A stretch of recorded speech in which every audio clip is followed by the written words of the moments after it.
তার মানে শুধু মুখে কালিমা পড়ার নাম ঈমান না।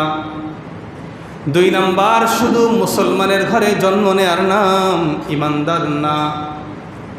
মুসলিম ঘরে জন্মগ্রহণ করে শুধু তো জন্ম না, মুসলমানের সাথে জীবনযাপন দাম্পত্য জীবন পার করার পরেও লূত পয়গম্বরের স্ত্রী, নূহ পয়গম্বরের স্ত্রী তারা কাফের।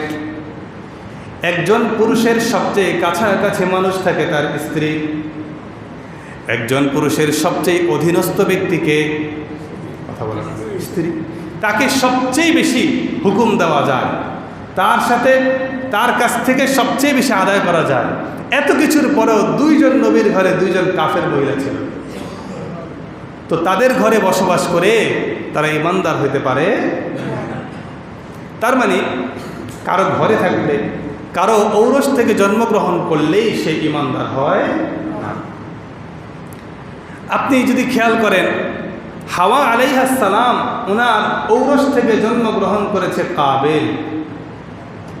কাবিল জাহান্নামী, সর্বপ্রথম পৃথিবীতে হত্যাকারী, ফাসাদ সৃষ্টিকারী, তো কাবিলও জাহান্নামী।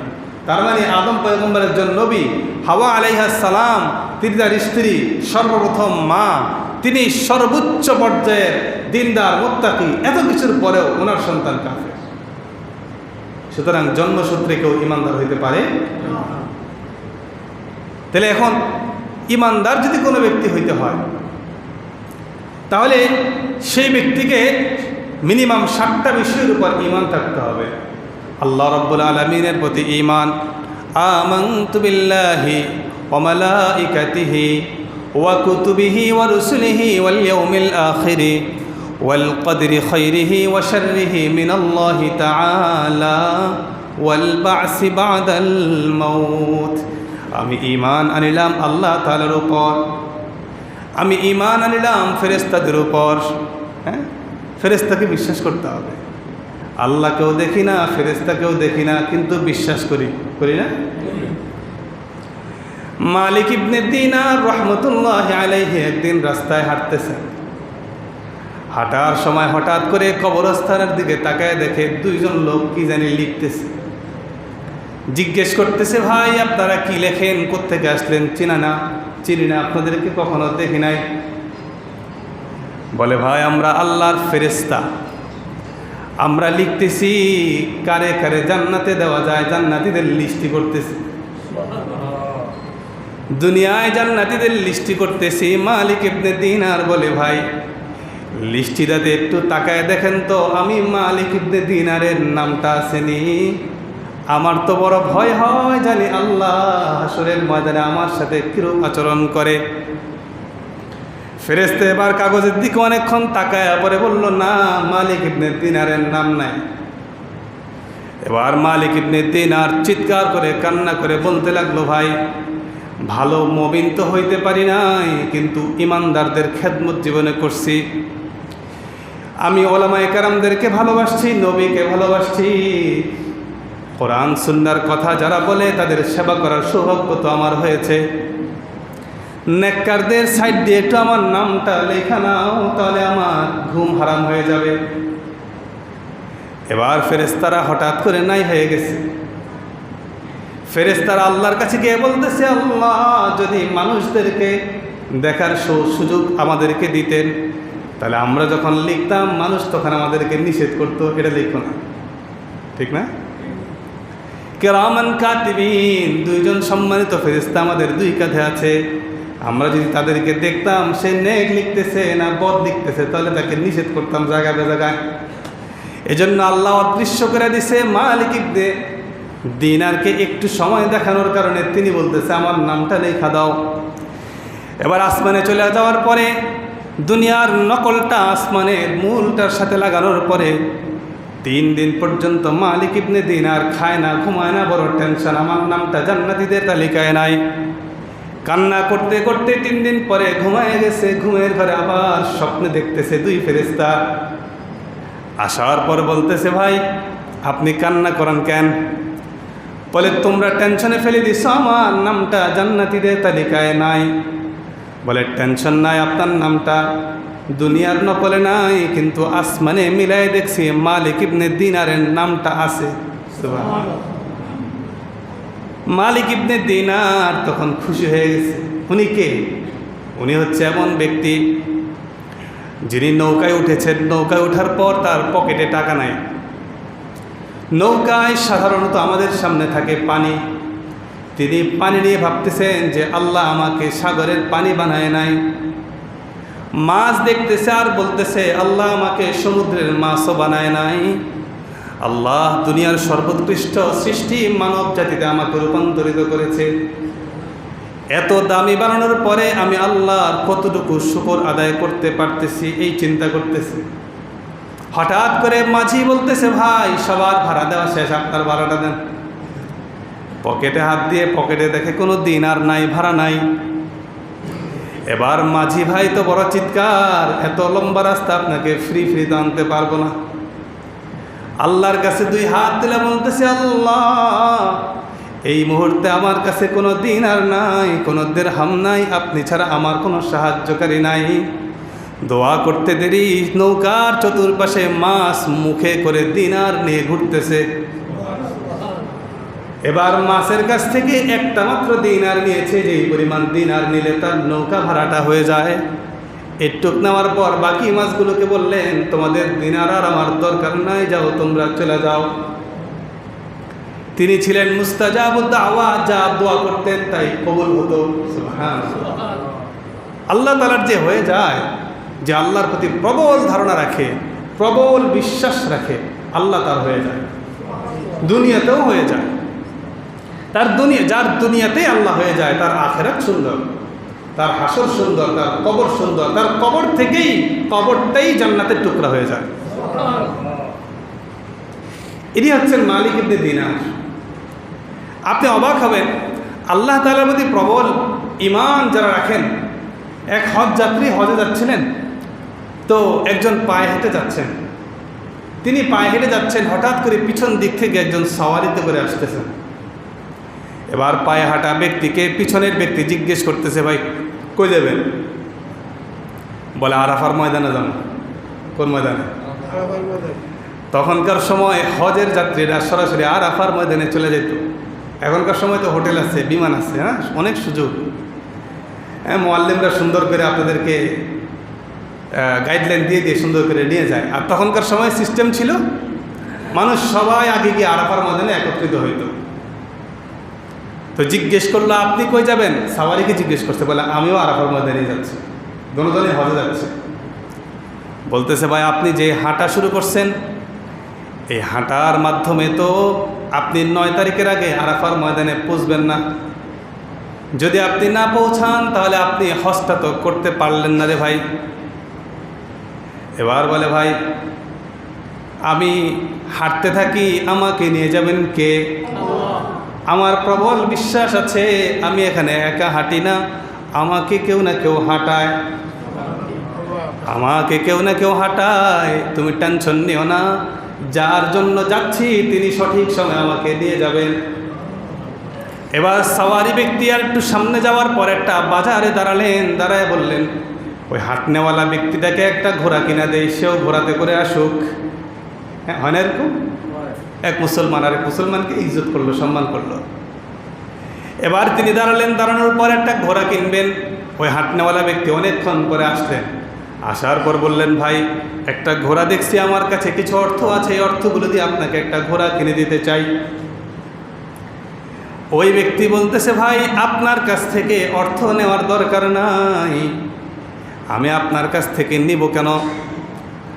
আমার রব আমার সাথে আছেন। আমি আল্লাহর কাছে হাত তুলে বলতেছি আল্লাহ দুনিয়ার সবাই ফকির, আল্লাহু গানিয়ুন ওয়া আনতুমুল ফুকারা, একমাত্র ধনী হলেন আল্লাহ। ও আল্লাহ তার কাছ থেকে আমার অনুগ্রহ নেওয়ার দরকার কি? অনুগ্রহ যদি করতেই হয় তবে আপনি অনুগ্রহ করেন। সুবহানাল্লাহ।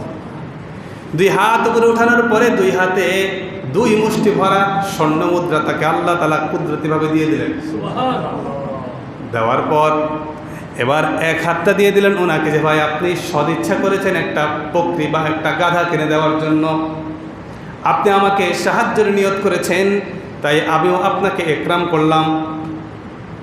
কিন্তু শুনে রাখেন আপনি যদি আমাকে জিজ্ঞেস করেন আমি কেন আমার শহর থেকে আল্লাহর কাছে দোয়াটা করলাম না, আমি চাচ্ছিলাম কদম কদম হেঁটে হেঁটে আমি আরাফার ময়দানে যাব, আর প্রত্যেক কদমে কদমে সওয়াব আমার আমলনামায় লিখে নিব।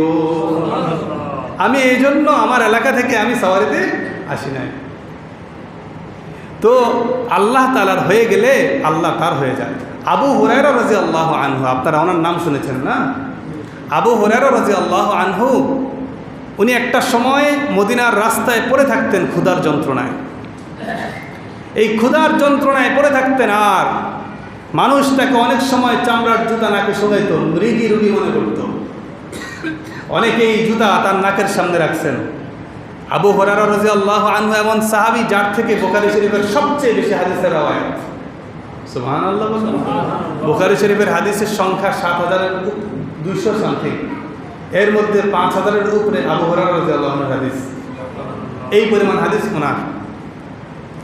এখন তিনি একটা সময়ের পরে রাসূল সাল্লাল্লাহু আলাইহি সাল্লাম তাকে একটা খেজুরের থলে দিয়েছেন, খেজুরের ব্যাগ।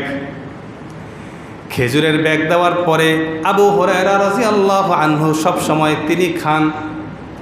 তিনি খান, মানুষকেও খাওয়ান, খাওয়ানোর পর আবার থলেটা লাগায়া দেয়, লাগানোর পর ভিতরে আবার কুদরতি খেজুর চলে আসে। সুবহানাল্লাহ। আপনি জানেন তিনি কয় বছর এই খেজুরের থলে খাইছে? 2 যুগ, 24 বছর। কয় বছর?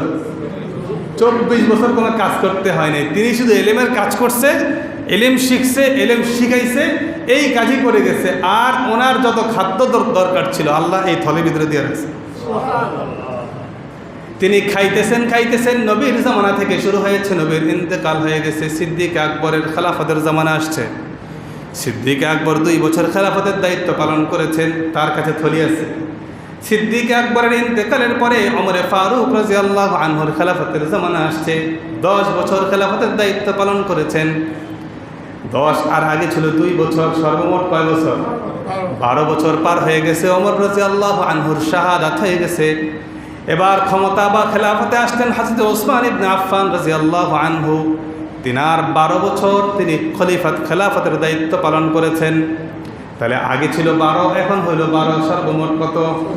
যেদিন ওসমান ইবনে আফফান রাদিয়াল্লাহু আনহু শাহাদাত বরণ করেন, সেদিন আবু হুরায়রা রাদিয়াল্লাহু আনহুর থলেটা হারিয়ে গেছে। থলেটা হারিয়ে গেছে। আবু হুরায়রা চিৎকার করে বলতেছে, ভাই আজকে তোমরা আমাদের ওসমানকে হারাইছো, একটা হারাইছো, কিন্তু আমি 2টা জিনিস হারাইছি। আমি আমার ওসমানকেও হারাইছি, নবীর দেওয়া থলেটাও হারাই ফেলছি। 24 বছর পর্যন্ত সেই রব তাকে খাওয়াইছে। সুবহানাল্লাহ। আচ্ছা বলেন তো, সেই রব কি এখনো আছেন? বিশ্বাস হয়? অনেকে বিশ্বাস করে না, আসলেই মন থেকে বিশ্বাস করে না। আপনি আল্লাহর প্রতি যেমন ধারণা রাখবেন, আল্লাহ আপনার সাথে ঠিক তেমন আচরণই করবে। যে মনে করে আমার কাছে এত মুসিবত আসে কেন, আল্লাহকে আমারই দেখছে, আল্লাহ আমনেরই দেখছে, আমনের উপর আরও গজব আসবে। আর যে বলে আমার কাছে কিছু মুসিবত আসছে, আলহামদুলিল্লাহ আল্লাহ আপনি অনেক সময় আমাকে সুস্থ রেখেছেন, আপনি অনেক সময় আমাকে সমৃদ্ধির জীবন দিয়েছেন, তা আল্লাহ আপনি এখন কিছু মুসিবত দিয়েছেন, আমাকে ধৈর্য ধারণের তৌফিক দেন। যে এই সবর করতে পারে, আল্লাহ তার রোগ দ্রুতই সমাধান করে দেয়, তার মুসিবত দ্রুতই উঠায় নেয়। এজন্য বলেন আল্লাহর প্রতি বিশ্বাস কেমন হবে? আল্লাহ আমাদেরকে যখন ভালো রাখেন তখন শুকর, যখন মুসিবত দেন তখন সবর, ধৈর্য ধারণ করতে হবে, ঠিক না?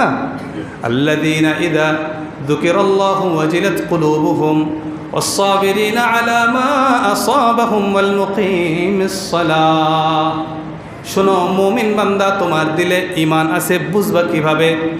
যখন তুমি আল্লাহর কোনো কথা শোনো, কোরআনের কোনো কথা শোনো, তখন তোমার কলবটা কাঁপতে থাকবে, এই দিলটা ভয়ে কাঁপতে থাকবে, বুকটা থপথপ করতে থাকবে। আহা, আল্লাহর ভয় কত বড়! যদি তোমার দিলটা কাঁপতে থাকে তাহলে তুমি বুঝবা ভিতরে ঈমান নামক যন্ত্রটা আছে। আর শোনা না শোনা যদি বরাবর হয় তাহলে কালিমা পড়ে ঈমান আনো, তোমার ঈমান এখনো হয় নাই। যেই ঈমান দিয়ে তুমি জান্নাত পাওয়ার আশা রাখতেছ, সেই ঈমান তোমাকে পুলসিরাতের রাস্তা দেখাবে না। ওয়াস-সাবিরিনা আলা মা আসাবাহুম ওয়াল মুকিমিস সালাহ। যখন কোনো মুসিবত আসবে তো মুসিবতের সময় তুমি ধৈর্য ধারণ করবা। ওয়াল মুকিমিস সালাহ, মুসিবতের সময় হাউমাউ করে চিৎকার না করে আল্লাহর কাছে নামাজে দাঁড়ায় যাইবা। সুবহানাল্লাহ।